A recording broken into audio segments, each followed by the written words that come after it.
Hello everyone, welcome back to our chemistry class. So हम लोग chemical bonding पढ़ रहे थे, जिसमें हमने आपका ionic bond, covalent bond complete करने के बाद आपको लुईस डॉट स्ट्रक्चर वगैरह सब कुछ बता दिया था। स्ट्रक्चर बनाने आप सीख चुके थे। आज हम एक और टाइप ऑफ बॉन्ड की तरफ आगे बढ़ रहे हैं, that is nothing but coordinate bond, जिसे आप डेटिव बॉन्ड के नाम से भी जानते हैं। आज उसी का क्लास है। तो सबसे पहला बात, जब चैप्टर स्टार्ट हुआ था इंट्रोडक्शन पार्ट में ही आपसे डिस्कस हो गया था कि ये जो डेटिव बॉन्ड है, जिसे आप कोऑर्डिनेट बॉन्ड कह रहे हैं, किनके बीच होता है, इन किनके बीच होता है। एक को क्या होना पड़ेगा, लुईस एसिड, और एक को क्या होना पड़ेगा, लुईस बेस। तो लुईस बेस क्या होता है, थोड़ा सा मैं पहले ही बता दूं। लुईस बेस जिसके पास एक्स्ट्रा इलेक्ट्रॉन्स होते हैं, एक्स्ट्रा इलेक्ट्रॉन मतलब लोन पेयर ऑफ इलेक्ट्रॉन्स पड़ा होता है, एक्सेस ऑफ इलेक्ट्रॉन पड़ा होता है, उसे हम क्या कहते हैं, लुईस बेस कहते हैं, जो कि आयनिक इक्विलिब्रियम में आपको डिटेल में पढ़ाया जाएगा। और लुईस एसिड किसको कहते हैं, जिसके पास इलेक्ट्रॉन का डेफिशिएंसी होता है, इलेक्ट्रॉन की कमी होता है, उसको हम कहते हैं लुईस एसिड। इन दोनों के बीच एक बॉन्ड बनता है, जिसे हम क्या कहते हैं, कोऑर्डिनेट बॉन्ड और डेटिव बॉन्ड। तो चलिए स्टार्ट करते हैं आज का क्लास, हमारा कोऑर्डिनेट बॉन्ड और डेटिव बॉन्ड। तो कह रहा है यहां पर, this is a special type of covalent bond. ये एक कोवेलेंट बॉन्ड ही है, क्योंकि यहां पर शेयरिंग होता है इलेक्ट्रॉन्स का। कोवेलेंट बॉन्ड ही है, special type of covalent bond. लेकिन एक तरफा प्यार होता है, एक तरफा शेयरिंग होता है। समझ में आ रहा कि नहीं आ रहा, लेकिन शेयरिंग तो होता है, इस वजह से इसको कोवेलेंट कैरेक्टर में ही रखा गया है, लेकिन स्पेशल नाम दिया गया है कोऑर्डिनेट। क्लियर है कि नहीं है, special type of covalent bond है, where the shared pair of electrons are contributed by one species only. अभी हमने बताया कि कौन शेयर करता है, सिर्फ एक स्पीसीज शेयर करेगा, दूसरा जो उधर से भी इलेक्ट्रॉन शेयर करता था वो नहीं करेगा। एक बंदा सिर्फ शेयर करेगा सामने तरफ से, और सामने तरफ से जो शेयर जो वो इलेक्ट्रॉन शेयर नहीं करेगा, मन that will accept the electron only, बस और कुछ नहीं। अभी देखेंगे हम, एग्जांपल देखेंगे। क्या कह रहा, the atom which contributes the electron, जो इलेक्ट्रॉन देगा उसे हम क्या नाम दे रहे हैं, इज कॉल्ड द डोनर। याद रखिएगा, जो इलेक्ट्रॉन को देगा। और जिसके पास ज्यादा इलेक्ट्रॉन होता है उसे ही हम क्या कहते हैं, लुईस बेस कहते हैं, जैसे कि हमने बताया। तो लुईस बेस जो होगा वो क्या करेगा, इलेक्ट्रॉन डोनेट करेगा। क्लियर है कि नहीं, और एक्सेप्ट कौन करेगा, लुईस एसिड। तो आगे लिख रहा है, while the other which only shares the electron pair, मतलब क्या, सिर्फ एक्सेप्ट कर रहा है। शेयरिंग में सिर्फ एक्सेप्टेंस इसका पार्ट है और कुछ नहीं, वो खुद किसी को इलेक्ट्रॉन दे नहीं रहा है। Shares the electron pair is known as acceptor. Acceptor कौन होगा, लुईस एसिड होने वाला है। क्लियर है कि नहीं, यहां पे डोनर कौन है, लुईस बेस। एक्सेप्टर कौन है, लुईस एसिड। जिसके पास इलेक्ट्रॉन ज्यादा है वो लुईस बेस है, वही डोनेट कर सकता है। जिसके पास इलेक्ट्रॉन कम है वो एक्सेप्ट कर सकता है, वो डोनेट नहीं कर सकता। क्लियर है कि नहीं। इस टाइप के बॉन्ड को रिप्रेजेंट करने का तरीका क्या है, this bond is usually represented by an arrow. इस तरह से हम क्या करेंगे, एरो दे देंगे। कोवेलेंट बॉन्ड में सिंपल स्ट्रेट लाइन बनाते थे, बट यहां पर क्या करना है, एरो करना है। लेकिन किधर पॉइंट होगा इसका, तो लिख रहा है pointing from donor to acceptor atom. Clear है कि नहीं, जो डोनेट करेगा उधर से किधर हम जाएंगे, जिसको डोनेट करेगा उसके तरफ। क्लियर है कि नहीं है, एक्सेप्टर के तरफ। तो हम एक एग्जांपल ले लेते हैं, कुछ एग्जांपल्स यहां लिखा हुआ, उससे पहले आपको हम यहां पर समझाते हैं। लेट सपोज एक हम लुईस बेस ले रहे हैं, लुईस बेस ले रहे हैं। एग्जांपल ध्यान दीजिएगा, एग्जांपल बनाने जा रहे हैं। एक लुईस बेस लेते हैं, अमोनिया NH3। NH3 क्या है, एक लुईस बेस है। कैसे पता, इसके पास लोन पेयर होता है नाइट्रोजन के पास, हाँ कि ना। आपने अगर लुईस डॉट स्ट्रक्चर पढ़ लिया है तो आपको इसका स्ट्रक्चर पता होगा। नाइट्रोजन हाइड्रोजन के साथ सिंगल बॉन्ड से कनेक्टेड होता है, और इसका वैलेंस इलेक्ट्रॉन नाइट्रोजन का कितना होता है, 5 होता है। तो 1 2 3 यहां दिख रहा है, और 2 कहां गया, एज अ लोन पेयर रहता है। यस और नो, समझ में आ रहा है। बाकी हाइड्रोजन तो डुएट कंप्लीट करता है, ये बात आपको पता है। तो नाइट्रोजन के पास यहां पर एक्स्ट्रा इलेक्ट्रॉन पड़ा हुआ है लोन पेयर के फॉर्म पे। क्लियर है कि नहीं। सो इसको आप क्या कह सकते हैं, लुईस, बोलिएगा Lewis base. This is Lewis base, इसके पास एक्स्ट्रा इलेक्ट्रॉन्स है। एक हम ऐसा मॉलिक्यूल लेते हैं जिसमें इलेक्ट्रॉन की कमी है, जैसे कि BF3, बोरॉन ट्राइफ्लोराइड, BF3। इसमें जो बोरॉन है इसके पास 2 इलेक्ट्रॉन की कमी है। आप चेक कर सकते हैं, जैसे ही आप बोरॉन ट्राइफ्लोराइड बनाइएगा, BF लगा दिया आप। चलिए बोलिए, बोरॉन के पास कितना वैलेंस इलेक्ट्रॉन होता है, वैलेंस इलेक्ट्रॉन कितना होता है बोरॉन का, बताइए। 3A का एलिमेंट है बोरॉन, हाँ कि ना। 13 ग्रुप, फर्स्ट जहां से P ब्लॉक स्टार्ट होता है। आपको पीरियोडिक टेबल दिमाग में रहना चाहिए। है ना। तो इसका मतलब वैलेंस इलेक्ट्रॉन कितना होता है 3, आपको यहाँ दिख रहा है, सभी को यहाँ दिख रहा होगा कितना है इलेक्ट्रॉन, देखिए ध्यान से 1 2 3, इसमें कोई प्रॉब्लम नहीं है। लेकिन फ्लोरीन के साथ जब शेयर हुआ है कितने इलेक्ट्रॉन शेयर हुए हैं 1 2 और 3, मतलब 3 अपने पास था और 3 शेयर हुआ, कितना हो गया 6, इसका मतलब 2 इलेक्ट्रॉन्स कम है ना, 8 ऑक्टेट कंप्लीट करने में 2 इलेक्ट्रॉन की कमी है इसमें, यस और नो। इसका मतलब हम कह सकते हैं इसके पास इलेक्ट्रॉन का डेफिशिएंसी है, बोरॉन के पास इलेक्ट्रॉन का डेफिशिएंसी है, so it is a Lewis acid. बोलिए समझ में आ रहा कि नहीं आ रहा। तो ये जो इलेक्ट्रॉन आपको दिख रहा है जो कि लुईस बेस के पास है, लुईस बेस में किसके पास है, नाइट्रोजन के पास है, ये डोनेट करेगा, किसको डोनेट करेगा, बोरॉन को, फ्लोरीन को नहीं। फ्लोरीन का वैलेंस इलेक्ट्रॉन कितना होता है 7 होता है, 7 और यहां से शेयर कर चुका है एक, तो 8 कंप्लीट हो चुका है, सिर्फ बोरॉन के पास कमी है। समझ में आ रहा कि नहीं आ रहा। यहां हम लिख देते हैं this is electron deficient, electron deficient. Electron deficient जो होगा वो क्या होगा, एक्सेप्टर होगा। इलेक्ट्रॉन डेफिशिएंट जो होगा वो क्या होगा, एक्सेप्टर होगा। क्लियर है कि नहीं है। और यहां पर दिख रहा है आपको लोन पेयर नाइट्रोजन, ये क्या है, इलेक्ट्रॉन रिच, इलेक्ट्रॉन इसके पास ज्यादा है, तो ये क्या होगा, डोनर बनेगा। क्लियर है कि नहीं है, समझ में आ रहा कि नहीं आ रहा, समझ में आ रहा कि नहीं आ रहा, बोलिए आसानी से समझ में आ रहा। चलिए, तो इन दोनों के बीच अब बॉन्ड बनाना है हमें, यस और नो। तो चलिए ध्यान से देखिएगा, हम स्ट्रक्चर को डायरेक्ट बना रहे हैं यहाँ पर NH3, ध्यान दीजिएगा NH3 ऐसे बना दे रहे हैं, NH3, यहां लोन पेयर हमने लिख दिया, क्लियर है। और BF3 को इस तरह से बनाते हैं BF3, क्लियर है कि नहीं है। क्या होगा यहां पर, ये दिखा दीजिए यहां पर, समझ में आया कि नहीं आया। ये जो लोन पेयर है ये बोरॉन को क्या कर रहा है, शेयर कर रहा, लीजिए भाई यूज कीजिए, ऑक्टेट कंप्लीट कीजिए अपना। गेटिंग माय पॉइंट, समझ में आ रहा कि नहीं आ रहा। तो यहां पर कौन सा बॉन्ड हो रहा है, समझ में आया कि नहीं आया, बोलो। इस चीज को लिखने का तरीका क्या होगा, तरीका क्या होगा, इसको लिखने का तरीका कुछ नहीं, नाइट्रोजन हाइड्रोजन हाइड्रोजन हाइड्रोजन, और यहां पर इस तरह का बॉन्ड डाल दीजिएगा। इससे समझ में आएगा कि बोरॉन, बोरॉन क्या है, एक्सेप्टर है, और नाइट्रोजन क्या है, डोनर है। इस बॉन्ड में 2 इलेक्ट्रॉन तो है, इस बॉन्ड में कितने इलेक्ट्रॉन है, 2 इलेक्ट्रॉन है। ये 2 इलेक्ट्रॉन आपको दिख रहा है इस बॉन्ड में प्रेजेंट है, लेकिन दोनों इलेक्ट्रॉन किसका है, नाइट्रोजन का है, एक भी इलेक्ट्रॉन बोरॉन का नहीं है। So it is what, this is coordinate bond. Clear है कि नहीं है, समझ में आ गया है। अब इसके लिए कुछ बहुत सारे एग्जांपल्स है, देखिए फेमस मॉलिक्यूल्स, इसको आपको बनाना जरूरी है, ध्यान रखिएगा। जैसे कि यहां पर हमको एक दिख रहा है जो बहुत ज्यादा यूज होने वाला है आगे जाकर के, देखिए नाइट्रिक एसिड HNO3, यहां दिख रहा है आपको सल्फ्यूरिक एसिड, इनके स्ट्रक्चर्स बनाने चाहिए आपको। यहां पर दिख रहा है आपको फॉस्फोरिक एसिड H3PO4 भी होता है, H3PO3 भी होता है, ये सब आप जरूर बना लीजिएगा।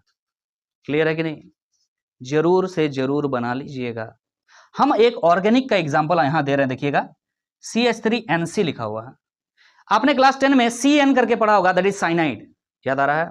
आपने एल्डिहाइड पढ़ा होगा CHO, आपने अल्कोहल पढ़ा होगा OH, आपने कार्बोक्सिलिक एसिड पढ़ा होगा COOH, उसी तरह से CN पढ़ा होगा, दैट इज साइनाइड। यहां क्या लिखा हुआ है NC, दैट इज आइसोसाइनाइड होता है। क्लियर है कि नहीं है। तो चलिए एक और एग्जाम्पल हम यहां ले लेते हैं कि आपको थ्योरी समझ में आ गया है, इसको हम एक और एग्जाम्पल को समझाने का कोशिश करेंगे। अब हम आगे बढ़ रहे हैं, एक और एग्जाम्पल आपके सामने रखेंगे हम, ध्यान दीजिएगा। ये ऑर्गेनिक में यूज होता है इसलिए आपको दिखा रहे हैं CH3NC, CN नहीं है, CN भी बना देंगे, ठीक है, उसमें कोऑर्डिनेट नहीं होता है, ठीक, ध्यान दीजिएगा।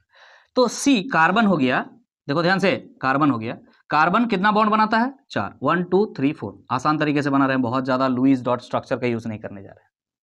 हाइड्रोजन आपको यहां पर दिख रहा है 4 है, सॉरी हाइड्रोजन कितना है 3 है, तो हमने 3 लगा दिया।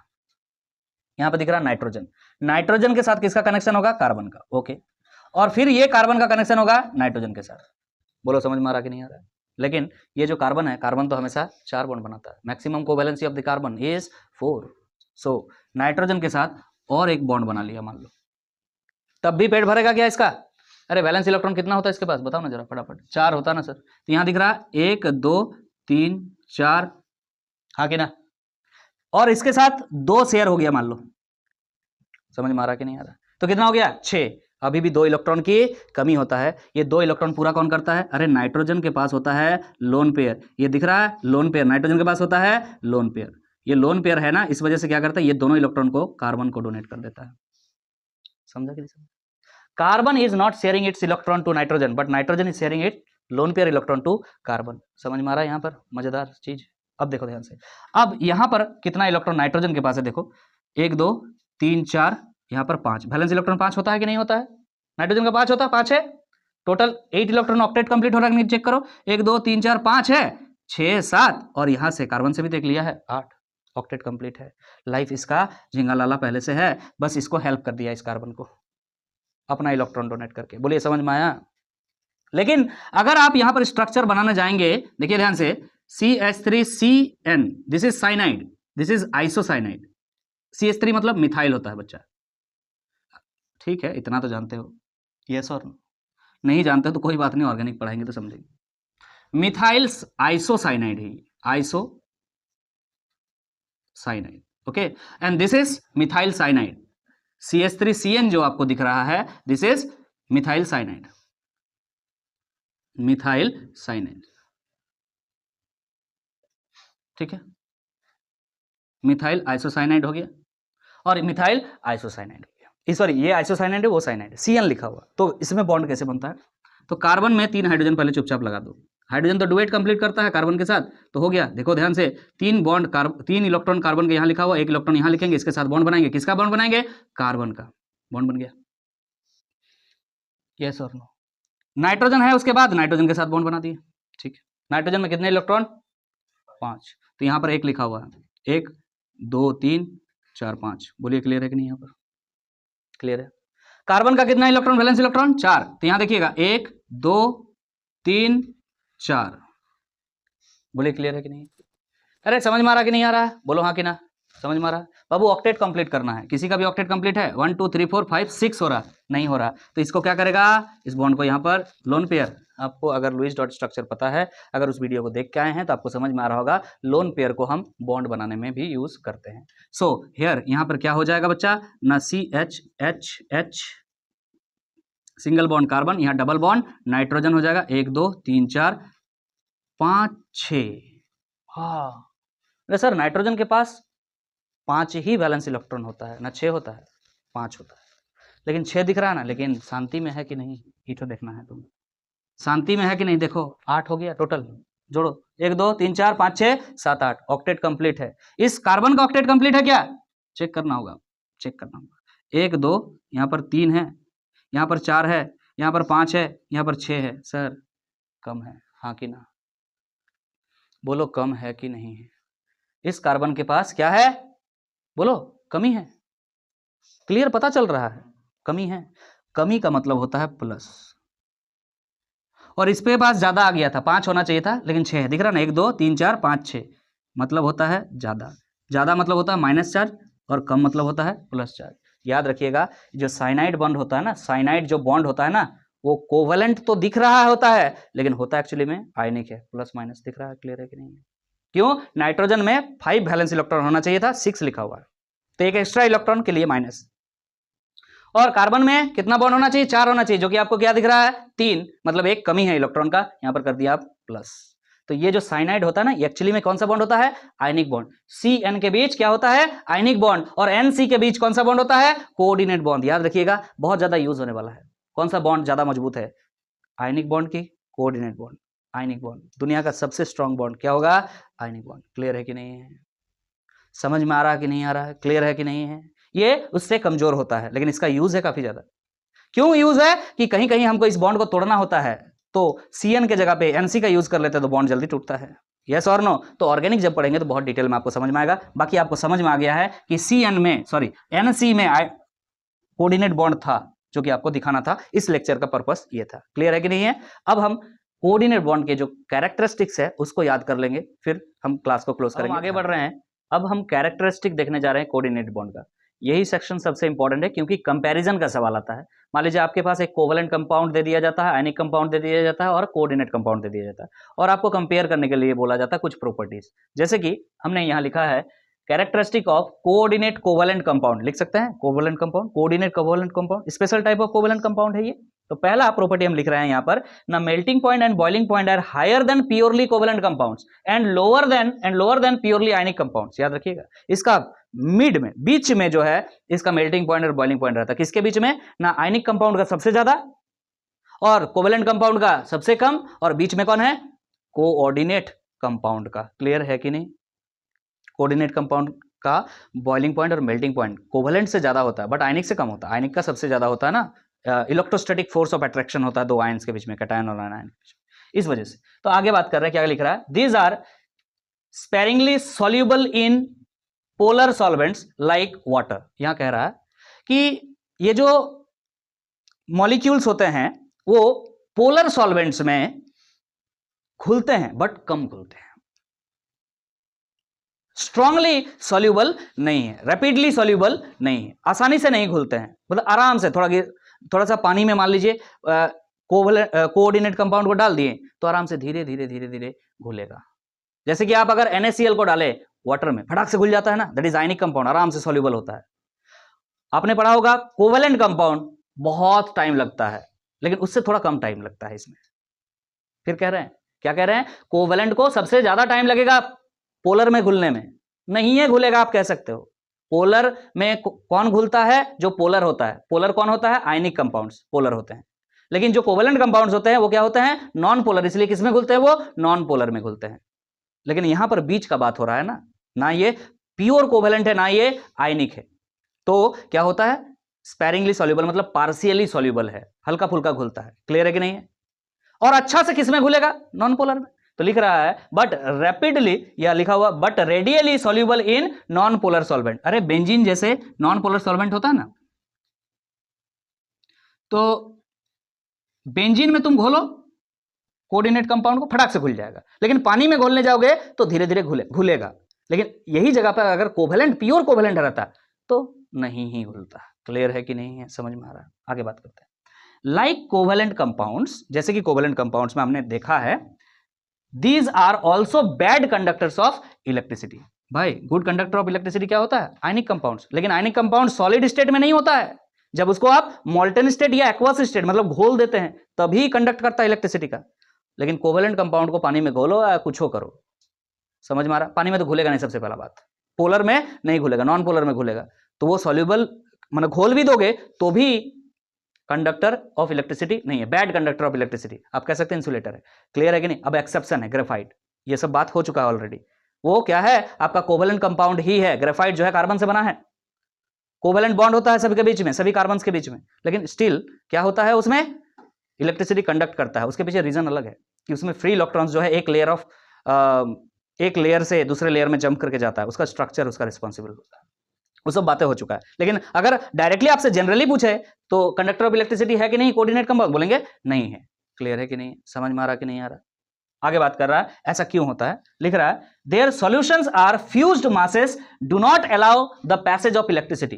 क्या होता है ना, ये कोऑर्डिनेट कंपाउंड्स एक मॉलिक्यूल दूसरे मॉलिक्यूल्स के साथ फ्यूज हो जाते हैं, चिपक जाते हैं। इस वजह से मूवमेंट नहीं हो पाता है मॉलिक्यूल का, और मूवमेंट अगर नहीं होगा तो इलेक्ट्रिसिटी उससे होकर के पास नहीं होगा। सिंपल सी बात है, इस वजह से ऐसा होता है। आगे बात कर रहा है the bond is rigid, this bond is rigid. The bond, यहां पर एक काम कीजिए, लिख लीजिए दिस, मतलब coordinate bond. Coordinate bond is rigid, rigid होता है, रिजिड मतलब हार्ड नहीं, इस बात को ध्यान रखिएगा, हार्ड नहीं है, रिजिड है। लेकिन मतलब ये हार्ड है कि रिजिड है, अगर आपसे पूछे मार्कर जो है तो क्या बोलिएगा, हार्ड है कि रिजिड है। हाँ, प्लास्टिक से बना है तो हार्ड है कि रिजिड है, हार्ड नहीं है, ये रिजिड है। समझ में आ रहा कि नहीं आ रहा है। हार्ड नहीं है। हार्ड किसको बोलेंगे, हार्ड इसको बोलेंगे जो जल्दी से टूट जाए, ये टूटेगा नहीं, इसको जब आप बेंड कीजिएगा ना तो बेंड होगा। समझ में आ रहा है, दैट इज रिजिड, ये रिजिड होता है, ये जल्दी से टूटेगा नहीं। आयनिक कंपाउंड्स क्या होते हैं, हार्ड होते हैं, नॉट रिजिड। समझ में आ रहा कि नहीं आ रहा, वो क्या होते हैं, हार्ड होते हैं, आराम से तोड़िएगा टूटेगा। NaCl का जो क्रिस्टल आपने देखा है उसको आप हथौड़ा से तोड़िएगा तो वो टूट जाएगा। क्लियर है कि नहीं, दिस इज रिजिड। अरे लोकल लैंग्वेज में बोला जाता है बहुत चिमड़ है, समझा कि नहीं समझा, चिमड़ है। रिजिड मतलब क्या होता है, चिमड़ होता है। अगर हिंदी वाले देख रहे हैं तो समझ पा रहे होंगे, कोई दिक्कत नहीं। एंड डायरेक्शनल, इसका डायरेक्शन है, आपने देखा ना, डायरेक्शन देखा ना, किधर से किधर होता है, डोनर से एक्सेप्टर की तरफ। कोवेलेंट में डायरेक्शन होता था क्या, नो। आयनिक में डायरेक्शन होता था क्या, यस होता था कि नहीं, समझ में आ रहा कि नहीं आ रहा, क्लियर है कि नहीं। प्लस से माइनस की तरफ, प्लस और माइनस दोनों के बीच अट्रैक्शन होता था, ठीक है। कह रहा है दस कोऑर्डिनेट कंपाउंड शो आइसोमेरिज्म। आपसे पूछ रहे आयनिक कंपाउंड आइसोमेरिज्म शो करता था, नो। याद कीजिए हमने लिखा था space isomerism and optical isomerism. Ionic compound isomerism show नहीं करता था, आइसोमॉर्फिज्म कभी कभी शो करता था। आइसोमॉर्फिज्म, ये बात ऑलरेडी वहां पर पढ़ाया हुआ, अगर नहीं देखें तो पहले उसको देख लीजिए, आयनिक कंपाउंड को बहुत डिटेल में बताएं। लेकिन आइसोमॉर्फिज्म एक टॉपिक है, उसको वहां नहीं पढ़ाया गया। आइसोमॉर्फिज्म क्या है वो बताया गया। जहां तक बात है कोवेलेंट का, तो कोवेलेंट आइसोमेरिज्म शो करता है और कोऑर्डिनेट भी आइसोमेरिज्म शो करता है। क्लियर है कि नहीं? क्यों? क्योंकि इसके पास डायरेक्शनल प्रॉपर्टी है, इस वजह से, डायरेक्शनल प्रॉपर्टी होने की वजह से ये क्या शो कर सकता है? आइसोमेरिज्म। अब आइसोमेरिज्म क्या है ये पता होना चाहिए आपके पास। क्या हो? जिसका मॉलिक्यूलर फॉर्मूला सेम हो, स्ट्रक्चर अलग अलग हो, इसी को क्या कहते हैं? आइसोमेरिज्म। तो शो करता है ये। क्लियर है कि नहीं? इसी बात के साथ इस लेक्चर को करेंगे हम समाप्त। नेक्स्ट जो क्लास होगा वो उस पर हम डाइपोल मोमेंट वगैरह के बारे में डिस्कस करेंगे। अगर यहां तक आपको सेशन अच्छा लगा है तो सेशन को लाइक कर दीजिएगा, चैनल पर नए हैं तो चैनल को सब्सक्राइब कर लीजिएगा, और अगर कोई सजेशन है तो कमेंट बॉक्स में कमेंट कर सकते हैं। मिलते हैं फिर नेक्स्ट क्लास में, तब तक के लिए अलविदा। Thank you so much.